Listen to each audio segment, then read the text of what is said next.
side. If you are wondering what you're supposed to do now that the Corey Richards trial is over, I know, it went like that, I got you covered.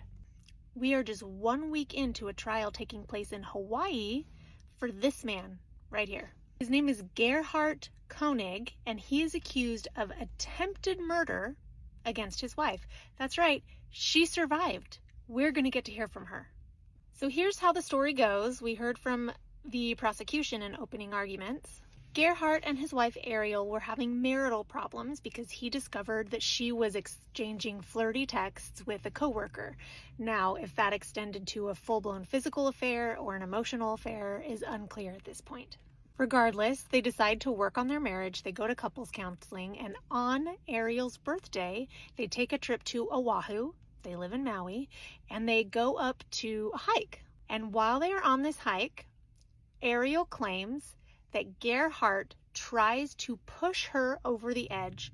Thankfully, she catches herself. He then proceeds to hit her with a rock, attempting to kill her. While doing so, he says, and I quote, "I'm sick of this shit." She is screaming, help me, my husband is trying to kill me," or something along those lines. Thank goodness there were 2 women hiking. This is one of them. We've already heard from her in trial.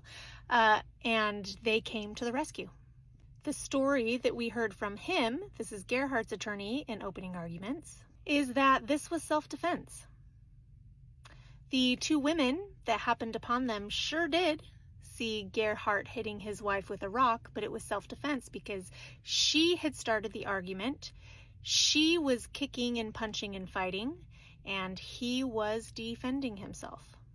So yes, there will be evidence that will come in that he indeed did call his son shortly thereafter. His son is going to testify that his father confessed to him that he tried to kill his mother. Apparently that was a lie. He also said some evidence is going to come in that he went AWOL on the mountain for 8 hours. He had just lost himself. He was contemplating, and when he finally had grappled with his emotions, he did come down the mountain. It's not that he was running from police. Yes, they apprehended him, but he would have, he would have turned himself in. If it's not clear, I do have an opinion of this case already. It's really hard not to after hearing opening arguments, though I will keep an open mind, but it's primarily because in the opening arguments, the prosecution laid out all of the pieces of evidence that they're bringing in. They talked about the digital forensics. They talked about eyewitness testimony. They talked about the phone call, okay? They talked about the detectives. They talked about the blood spatter that was at the crime scene. The defense's opening arguments, he said evidence a lot.